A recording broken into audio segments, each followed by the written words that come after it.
मेरे पापा को लगा कि मैं पेट से हूँ। बदनामी के डर से पापा ने मेरी शादी नौकर से करवा दी।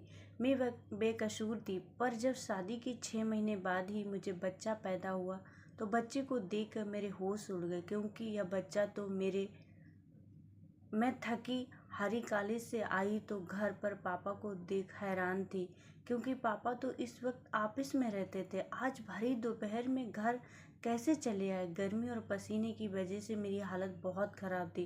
पापा ने मुझे गहरी नज़र से देखा, जैसे कि वो मेरे अंदर कुछ झांकना चाहते हों, और मुझे देखते ही बहुत अजीब लफ्ज़ों में पूछने लगे, मानसी, आज तुम्हें कॉलेज से आने में इतनी देर क्यों हो गई? पापा की बातों से मैं हैरान परेशान उनके सामने बैठ गई और बताने लगी कि आज कॉलेज में एक्स्ट्रा क्लासेस थे, इसलिए मुझे घर आने में देर हो गई। पापा ने सर से पाँव तक मेरी तरफ देखा और कहने लगे, बस इतनी सी बात है। मुझे उनका यह पूछने का अंदाज बिल्कुल अच्छा नहीं लगा, पर यह कोई नई बात नहीं थी। काफ़ी सालों से मैं उनके इस रवैये से परेशान थी। पापा को मेरी बातों पर बहुत कम ही यकीन होता था। वो इस तरह सवाल करते जैसे मैं उनसे कुछ छुपा रही हूँ। मैंने कहा कि पापा, बस इतनी सी बात थी, आखिर क्या बात हो सकती है? ड्राइवर मेरे साथ होता है, आप चाहें तो उससे भी पूछ सकते हैं। मुझे कॉलेज ले जाने और लाने वाला ड्राइवर 24 से 25 साल का जवान लड़का था। उसका नाम आलोक था, लेकिन पापा को उस पर बहुत ज़्यादा भरोसा था। इससे पहले उसका बाप हमारे यहाँ नौकरी करता था। वो लोग बहुत शरीफ लोग थे। जब से मैंने कॉलेज आना जाना शुरू किया था, आलोक ही मुझे ले जाने और लाने की जिम्मेदारी उठा रहा था। इतना यकीन दिलाने के बाद पापा को किसी तरह मेरी बातों पे भरोसा हुआ। फिर उन्होंने कहा, ठीक है, कमरे में जाओ और फ्रेश हो जाओ, फिर साथ बैठकर खाना खाते हैं।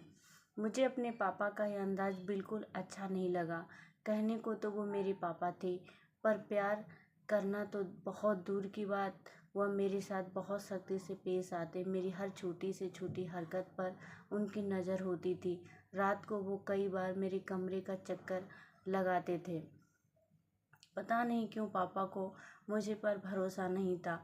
जब मेरा गुस्सा थोड़ा ठंडा हुआ तो मैं फ्रेश होकर बाहर खाने डाइनिंग टेबल पर आकर बैठ गई। पापा बार बार मेरी तरफ देख रहे थे, जैसे लगता था वो मुझसे कुछ कहना चाहते हैं। मैंने कई बार उनसे पूछा कि आखिर क्या बात है, पर उन्होंने मेरी बात का कोई जवाब ही नहीं दिया।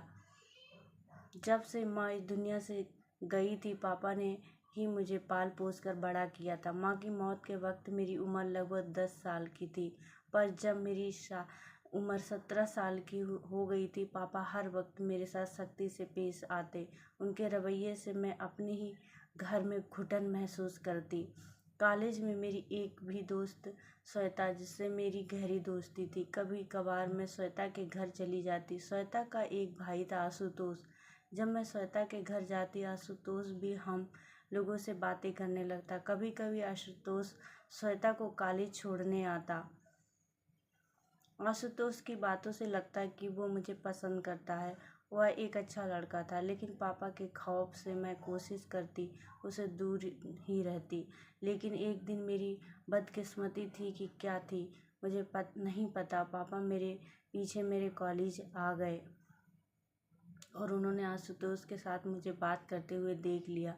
पापा मेरे कॉलेज क्यों आए थे, यह तो मुझे भी नहीं पता, पर उस दिन मेरी ज़िंदगी में कायनात आ गई। आशुतोष के साथ बात करते देख गुस्से में पापा ने मुझे गाड़ी में बिठाया और अपने साथ घर लेकर चले गए। उस दिन से पापा ने मेरा कॉलेज आना जाना बंद करवा दिया। उन्हें शक था कि आशुतोष के साथ मेरा रिश्ता है। मैंने पापा को लाख समझाने की कोशिश की, पर पापा ने मेरी एक न सुनी और गुस्से में मुझसे कहने लगे, मैं अपनी इज्जत को दांव पर लगाते नहीं देख सकता। तुमने मेरे भरोसे को तोड़ा है। तुम्हारी माँ के गुजरने के बाद मैंने हर दिन तुम्हारी फिक्र में गुजारा। इतनी पाबंदियों के बाद तुमने आज मेरे मुंह पर कालिक लगा दी। पापा के इस बात ने मुझे अंदर से झकझोर कर रख दिया। मेरा रोना धोना कुछ काम नहीं आया और बिना किसी गुनाह के मेरी पढ़ाई बीच में ही अधूरी रह गई। जबकि आशुतोष के साथ मेरा ऐसा कोई रिश्ता नहीं था। कि पापा के सामने मुझे शर्मिंदा होना पड़ता। पापा की इज्जत पर कोई आज आती। मैं घर में बंद होकर रह गई थी और हर वक्त खामोशी से अपने कमरे में पड़ी रहती। हमारे घर में पैसे रुपए की कोई कमी नहीं थी, पर एक आज़ादी थी जिसके लिए मैं हमेशा ही तरसती रहती थी। मेरे पापा को ही जब मेरे ऊपर भरोसा नहीं था तो मैं गैरों से क्या उम्मीद रखती। एक दिन मेरे पापा के दोस्त प्रमोद अंकल, जो कि मेरे पापा के बिजनेस पार्टनर भी थे, हमारे घर आए। वो आते ही मेरी पढ़ाई के बारे में मुझसे पूछने लगे। मैंने रोते हुए उन्हें सारी बात बता दी। वह पापा के पुराने दोस्त थे और अक्सर ही हमारे घर आ जाया करते थे, इसीलिए मुझे उनसे कोई झिझक नहीं थी। मैं अपने दिल की हर बात उनसे आसानी से बता दिया करती। प्रमोद अंकल को जब मेरी पढ़ाई के बारे में पता चला तो उन्होंने समझाते मुझसे कहा, तुम फिक्र मत करो, तुम्हारे पापा से मैं बात करता हूँ, तुम्हारी पढ़ाई फिर से चालू करवा दूंगा। प्रमोद अंकल की बातें सुनकर मुझे थोड़ी तसल्ली हुई, क्योंकि पापा प्रमोद अंकल की हर बात मानते थे। प्रमोद अंकल किसी दिन पापा से यह बात कहते, इससे पहले मेरी ज़िंदगी ने एक और नया मोड़ लिया। एक दिन रात के वक्त मैं गहरी नींद में सोई हुई थी कि पापा अचानक मेरे कमरे में आए तो पापा ने मेरे मोबाइल को उठाया तो फ़ोन पर आशुतोष था। उसने मुझसे यह पूछा कि फ़ोन किया था, कि पता चला कि किसकी वजह से मेरी पढ़ाई बंद करवा दी गई।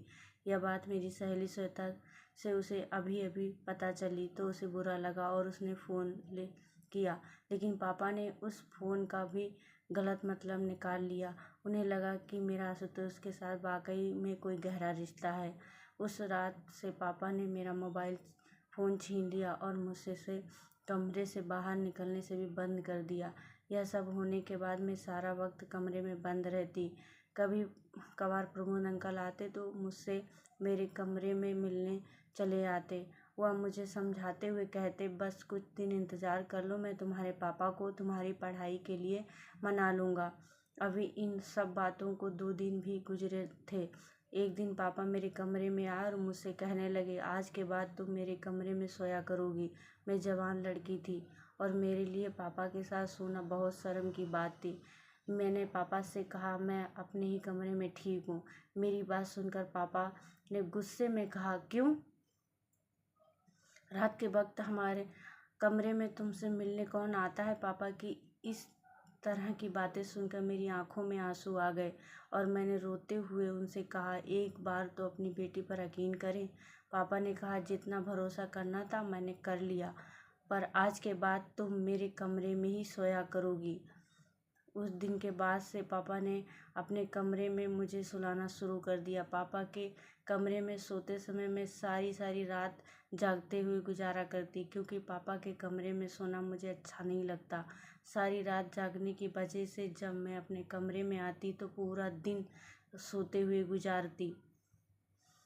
अभी इन सब बकाए को 3 महीने हुए थे कि अचानक मेरी तबीयत खराब होने लगी। ऐसा लगता कि मेरा सर भारी हो रहा और मुझे चक्कर आ रहे हैं।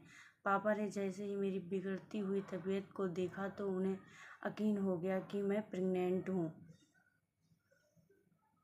मेरी ये हालत देखकर पापा ने गुस्से में मुझसे कहा, देखा, तुम्हारे गलत काम का नतीजा हमारे सामने आ गया।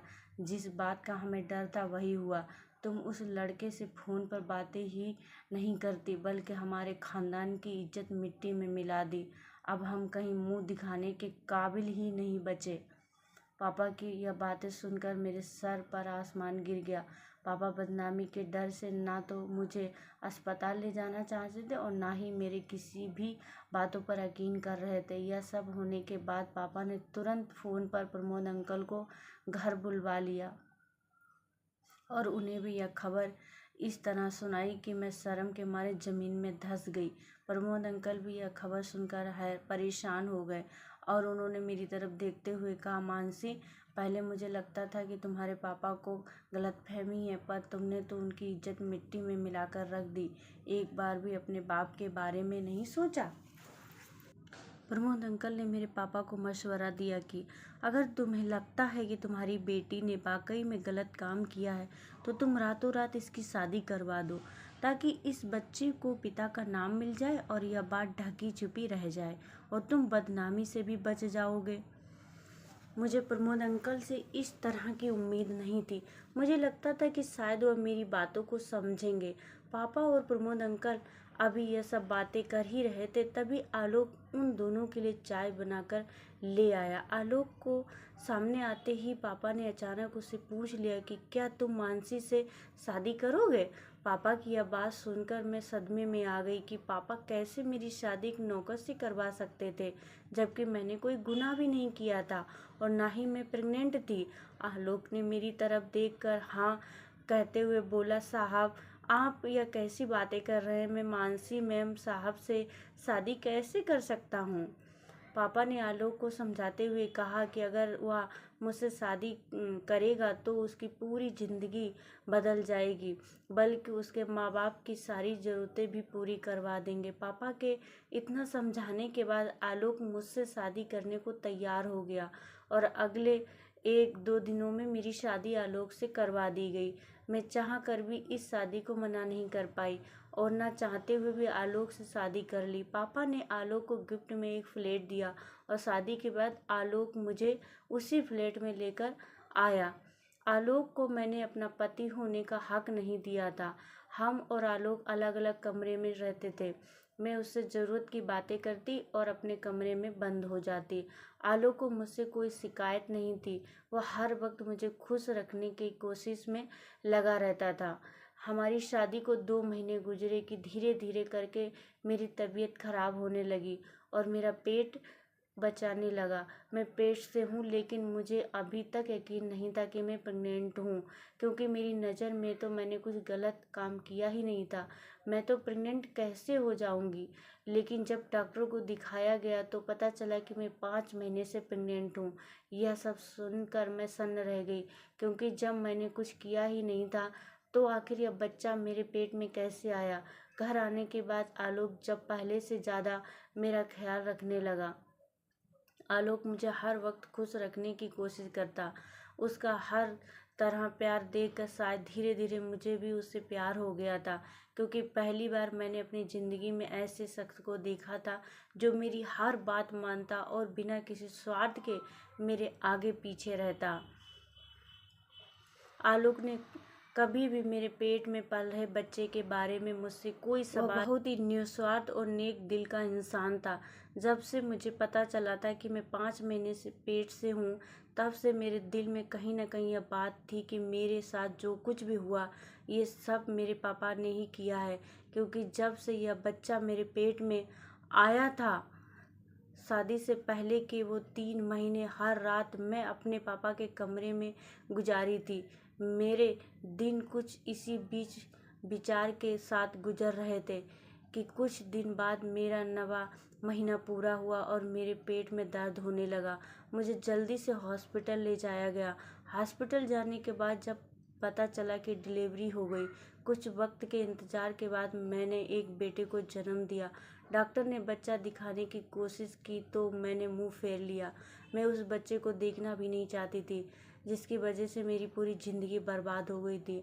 आलोक ने जब देखा कि मैं उस बच्चे से नफ़रत करती हूँ तो उसने उस बच्चे को प्यार से गोद में ले लिया और वहीं उस बच्चे का ख्याल रखने लगा।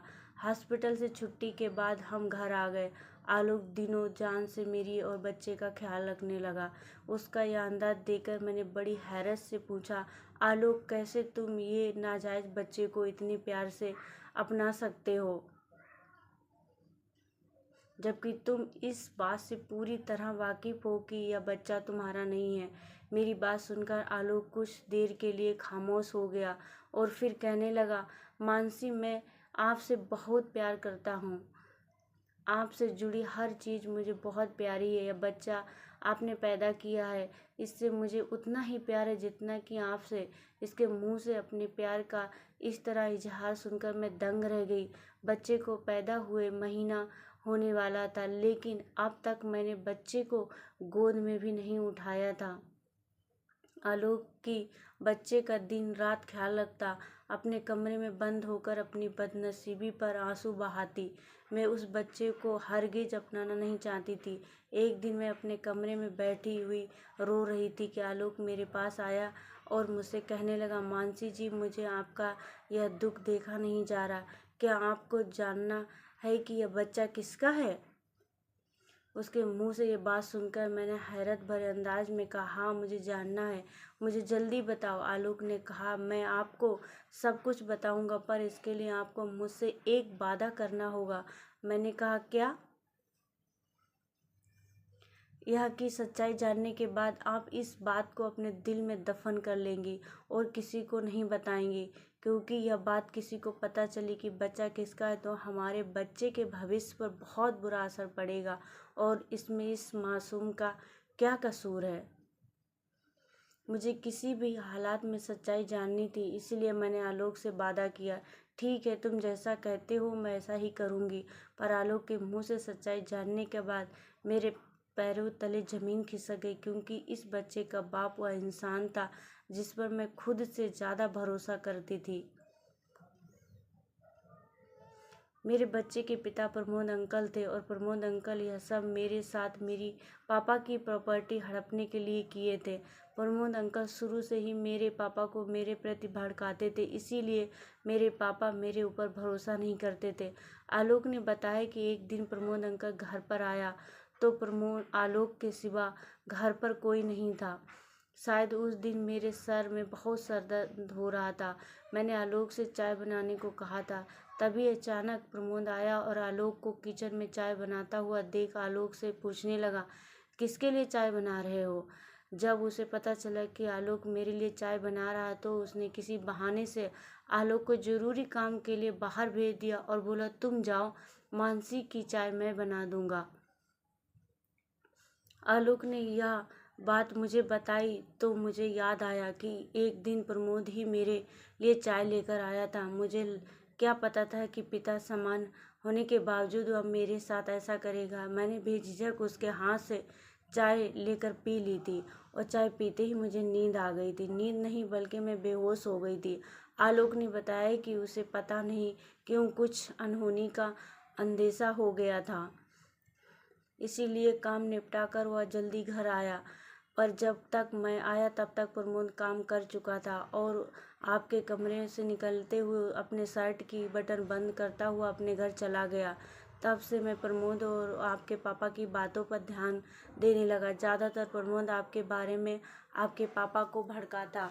मैं चाहता तो ये सारी बातें आपसे और आपके पापा से बता सकता था, लेकिन मुझे पता था कि मुझ जैसे नौकर की बातों पे कौन भरोसा करेगा। पर आपके साथ जब आपके पापा सख्ती से पेश आते तो मुझे बहुत बुरा लगता। मानसी जी, भले ही मैं आपके घर का नौकर या ड्राइवर था, पर आपके साथ ऐसा होता हुआ देख मेरा दिल हमेशा ही तड़पता, क्योंकि कहे कि आपकी परेशानी को देखकर शायद मुझे आपसे प्यार हो गया था। और इसीलिए जब उस दिन आपके पापा ने मुझसे पूछा कि तुम मानसी से शादी करोगे तो मैं बेझिझक तैयार हो गया, क्योंकि मुझे पूरा विश्वास था कि मैं आपको अपनाने के साथ साथ आपके बच्चे को भी अपना लूँगा, क्योंकि मैं आपके दिल से प्यार करता हूँ। और इन सब में इस मासूम का क्या कसूर जो इसे सज़ा मिले?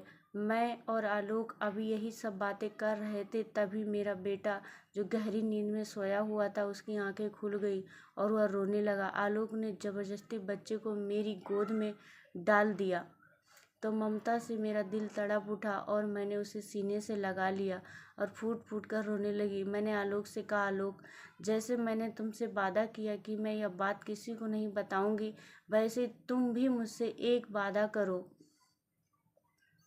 कि प्रमोद की यह घिनौनी हरकत तुम मेरे पापा को बताओगे, ताकि उन्हें भी पता चले कि उनकी बेटी के साथ गलत करने वाला कौन है। और आज तक जो हुआ वह मेरे ऊपर शक करते रहे। उनकी बेटी गलत नहीं थी, बल्कि उनका उससे करीबी दोस्त गलत था, जिस पर वह खुद से ज़्यादा भी भरोसा करते थे। आलोक ने कहा, पर यह बात आपके पापा किसी को बता दिए तो? मैंने आलोक से कहा, पापा यह बात किसी को नहीं बताएंगे, मैं पापा को समझा लूँगी, अपने किए ना सही अपने बच्चे के लिए। बस यह बात मैं उन्हें इसलिए बताना चाहती हूँ कि उन्हें भी सच्चाई का पता चले। आलोक ने उसी वक्त फ़ोन करके पापा को बुलाया और सारी सच्चाई बताई। पापा को जब यह बात पता चली तो वह मेरे सामने हाथ जोड़कर फूट फूट कर रोने लगे और कहने लगे, मानसी मुझे माफ़ कर दो। मैंने अपनी बेटी पर भरोसा ना करके बहुत गलत किया, और अगर इस बच्चे की बात ना होती तो मैं अभी इसी वक्त प्रमोद को जेल भिजवा देता। पापा उसी दिन मुझे और आलोक को अपने साथ लेकर चले गए और प्रमोद के सारे रिश्ते नाते तोड़ दिए। हमने और आलोक ने एक वादा किया कि हम गैरों से ज़्यादा अपने बच्चों की बातें सुनेंगे, क्योंकि जो मेरे पापा ने मेरे साथ किया कोई भी पेरेंट अपने बच्चे के साथ ना करे। क्योंकि अगर मेरे पापा मुझ पर भरोसा किए होते तो आज मुझे यह सब भुगतना नहीं पड़ता।